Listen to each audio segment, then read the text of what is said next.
안녕하십니까.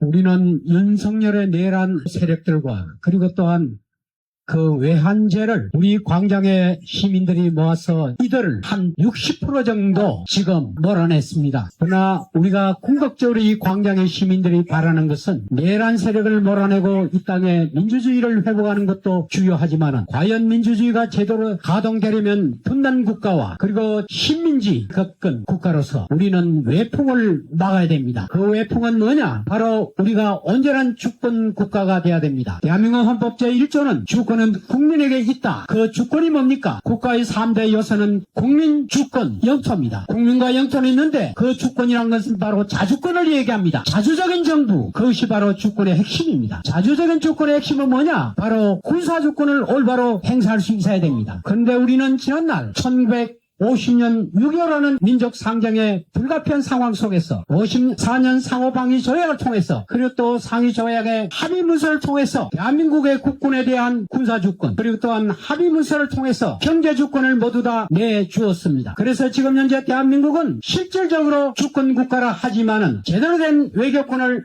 행사하지 못했습니다. 우리가 왜 윤석열 같은 제자들이 이 땅에서 저렇게 판을 치느냐? 너의 평화를 파괴하고 그리고 또한 군사적 위기를 몰려오는 그자들 때문입니다. 우리는 단순한 윤석열을 몰아낸다 그치지 않고 함께 몰아내야 됩니다. 우리는 지난날 식민지 시대에 그리고 그 전에 임진왜란 때도 바로 어병이 그리고 식민지 시대는 우리 독립운동가들이 4.19 때는 우리 학생들이 그리고 또한 5.18의 민주주의를 난도질할 때 5.18 시민들이 그때마다 시민주의가 국가주의와 정파주의를 넘어서 우리는 민주주의와 이 땅의 외교권과 자주권을 회복했습니다. 새로운 정부는 반드시 형식적으로 국민주권을 외치지 말고 제대로 된 국민주권을 지키려면 해양세력과 대륙세력 사이에 있는 안보 외교와 통상외교와 절실히 필요한 이 땅에서는 우리는 제대로 된 안보주권 그리고 통상주권, 그리고 외교주권을 바로 세워야 됩니다. 새로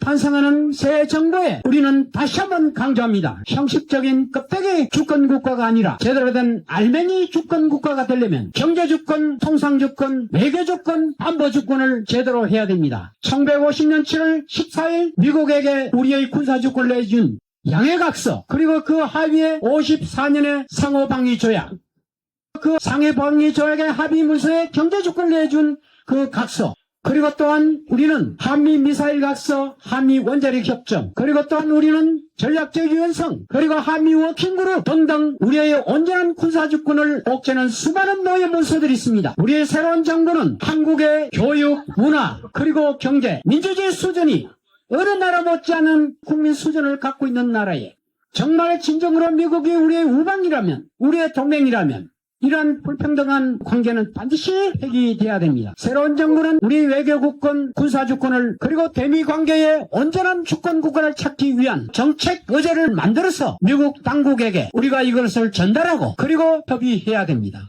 당당하게 미국에 우리의 제대로 된 외교주권을 찾기 위한 문서를 지금까지 전달한 민주정부가 지금까지 없었습니다. 이번에 새로 생기는 제7공화국의 민주정권은 과거에 우리를 옥죄는 20여 가지 넘는 한미관계의 노예 문서를 폐기돼야 됩니다. 그 이유를 선명하게 설명하고 달라진 이 한미관계, 달라진 동북아 정세 속에서 주한미군이 과거 같은 대미 억제력, 북한에 대한 응징 능력을 넘어서 미래의 건강한 한미관계를 위해서 이런 노예 문서는 없어져야 됩니다. 우리와 똑같은 상호방위 조약을 맺은 일본은 1952년에 미일 안보 조약을 1960년에 상당히 평등하게 체결했습니다. 그래서 미일 안보 조약의 그 하위 조약인 미일 소파 규정도 상당히 평등한 규정으로 바뀌었습니다. 그럼에도 불구하고 2025년에 출범한 이시바 정권은 한미 관계에서 더 평등한 관계를 요구를 했습니다. 존경하는 시민 여러분, 이 나라의 주권이 바로 서야 됩니다.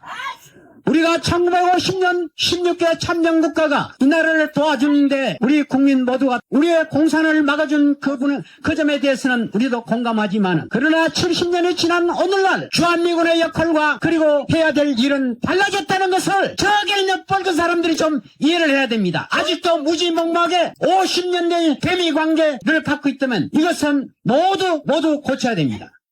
바로 당신들 때문에 한미관계가 이 나라가 계속 노예국가로 있다는 사실을 똑똑히 알아야 됩니다. 바로 국민이 깨어있어야 됩니다. 국민이 깨어있어야 바로 우리의 정부를 우리는 감시할 수 있습니다. 대한민국 헌법 제1조는 주권은 국민에게 있다. 국민이 제대로 된 역할을 우리는 이번 제7 공화국 새 정부에게 새로운 정부를 선출하는 데 그치지 않고 계속 비판적 지지자로서 잘할 때는 더욱더 큰 지지를, 못할 때는 날카로운 비판을 통해서 새로운 정부가 반드시 대미 관계에서 주권을 올바로 세우고 한일 관계에서 역사 정의를 바로 세우고 그리하여 우리가 과거의 이 땅을 지켜준 선열들에게 떳떳한 나라가 될 수 있도록 해야 됩니다. 여러분, 우리와 같은 분단국가인 독일을 보십시오. 그들은 유엔 원장 107조에 의해서 전방국가입니다. 전방국가인 독일과 일본은 분단되지 않고 왜 한반도가 70년 동안 분단돼야 됩니까? 그것은 바로 이 땅에 살고 있는 우리와 그리고 우리가 뽑아준 이 정부가 제대로 당당하게 우리의 주장을 하지 못한 데 있는 겁니다. 노예국가로 살겠다는 것에 침묵하면 영원히 우리는 노예국가로서 전락할 수밖에 없습니다. 새로운 정부는 반드시